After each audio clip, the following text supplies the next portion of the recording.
after the original film where I started up the Uno Wot for the first time, a number of people asked me what the equipment was that I used to start the model with, and also how did I get the engine to start first time after it's standing idle for 2 years.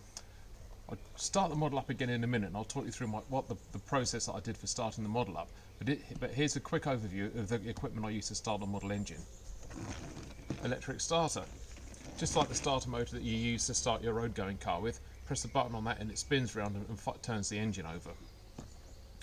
This is a 12 volt jelly cell battery. It's got acid in it, but the acid in the battery is in the form of a jelly. It's very, very safe. It charges at a very slow rate. It would take me about 12 hours or more to charge it up when it was completely flat. Relatively heavy piece of kit, very popular in the model boat community. I use those for starting my model engines up with.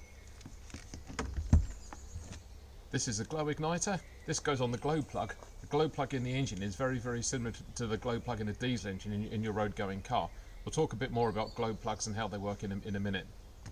And finally, a fuel pump. This is what I use for getting the fuel from the fuel can into the fuel tank of the motor. And last of all, fuel. This is a fuel called OptiFuel. It's got 20% nitromethane in it. It's also got a high oil content in it. Oil content is really, really important that you have the correct oil content for your engine in there, otherwise the engine won't run properly, or worst of all, it will seize up. Just before we start the motor up, I'll give a bit of an explanation about glow plugs and how they work. So, what is a glow plug? A glow plug is the ignition system for your radio-controlled RC engine. Instead of a spark ignition system, which is what you find in your car, a glow plug is remarkably simple and it's what's used to ignite the fuel in your engine. It doesn't have a single moving part or any adjustment. Its only functioning component is like the stationary coil of wire. How does it work? Starting an engine is one of the functions of a glow plug. When a glow plug igniter is attached to a glow plug, it causes the glow plug's coil to glow white hot, as you can see in the video. This ignites the air-fuel mixture in the cylinder when the engine is started. Once the engine is running, the heat generated during compression and combustion keeps the glow plug's element hot enough to continue igniting the fuel mixture on its own, without the help of an external power source. In the simplest terms possible, that's how a glow plug works. But what type of glow plug should I use? So, you've blown the glow plug that came with the engine when you bought it, so it's time to buy a new one. Which one do you buy? You could try and find the same plug, or information about its brand and the type that was included with your engine. More likely, you will have to choose from the brands and types of plugs that are available online or at your local hobby shop. What makes the subject of choosing a glow plug confusing is that there are a number of different types available. Generally, I would say for a hot engine use a cool plug, and for a cool engine use a hot plug. Each manufacturer offers a range of plugs. A plug is usually identified by a code that indicates its effective operating temperature, which isn't the operating temperature of the engine or the outside air, but the relative temperature of the glow plug's coil. Each manufacturer has its own unique temperature rating system. Some general rules about plugs are determined by the size of the engine and the type of fuel used. Smaller engines usually require hotter plugs, while larger engines prefer cooler plugs. Engines that run fuel containing a high percentage of nitromethane favour the cooler plugs as well, while those that run on less nitro prefer hotter plugs. I fill the model up I fill the tank from the fuel pressure line. Let's just turn the handle.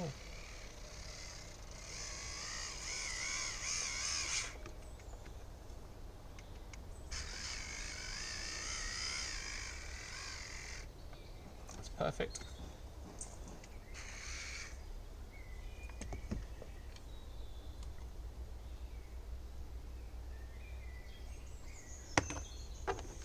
If you leave the fuel cap off the fuel for too long, the nitromethane in the fuel can evaporate and the fuel will lose its potency.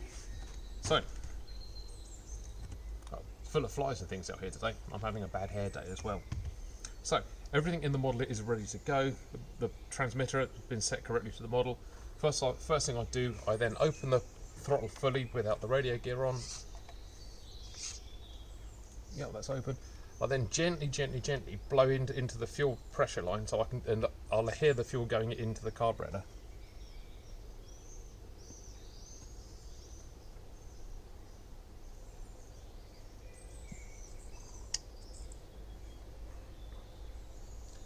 So the fuel's in the carburetor. Next thing I do is turn the motor over a few times to make sure there's no trapped fuel between the top of the piston and the engine.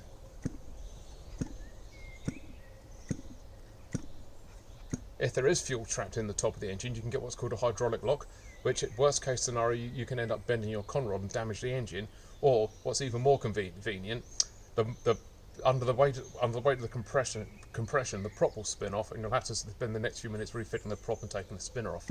Neither is a situation you particularly want to be in. So that's got the motor turned over, and I then set it so that the motor is at top dead centre. Transmitter on first.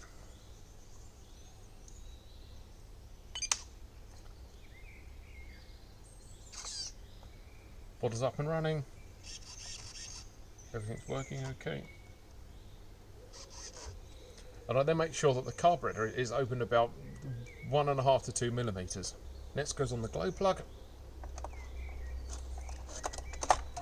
And the model is now live. So I hold on to the model.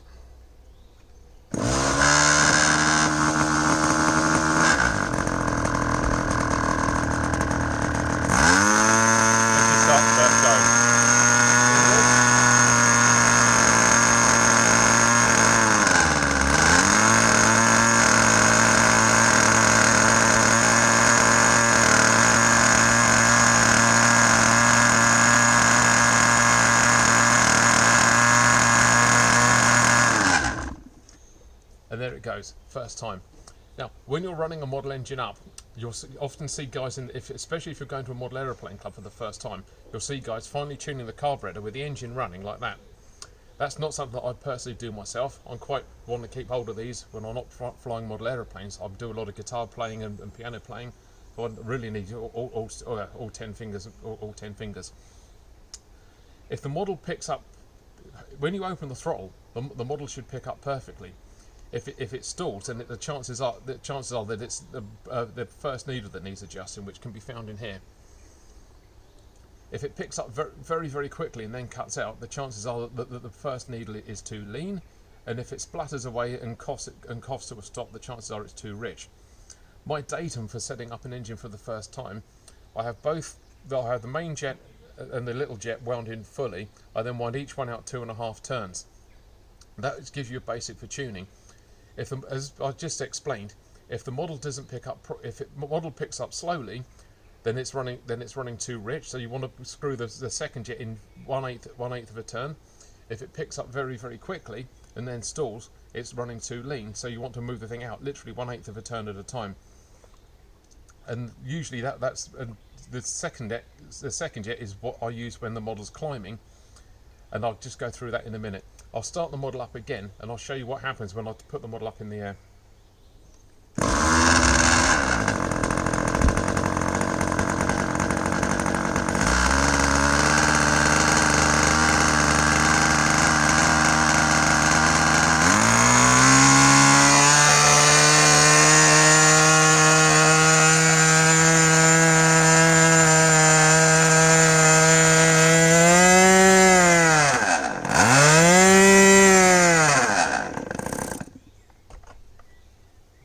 And that's an example of an engine that's near perfectly tuned. I can hold the aircraft so it's up like that, so it would be climbing up almost vertically. I can open the throttle and the engine picks up nicely. If the engine wasn't tuned correctly, and then when I raised the model up like that, then the chances are the motor would have cut out and it then would have required tuning. That's literally all there is to it. That's the way I tune my engines. But there's no right or wrong way of doing it. That's the way that works for me, and I've set my engines up like this for years. Car engines are much more critical to tune, but it's roughly the same process. So I think that concludes it for today. I'll see you on the next episode. Any questions, feel free to comment, ask away. See you on the next episode. Ta-da.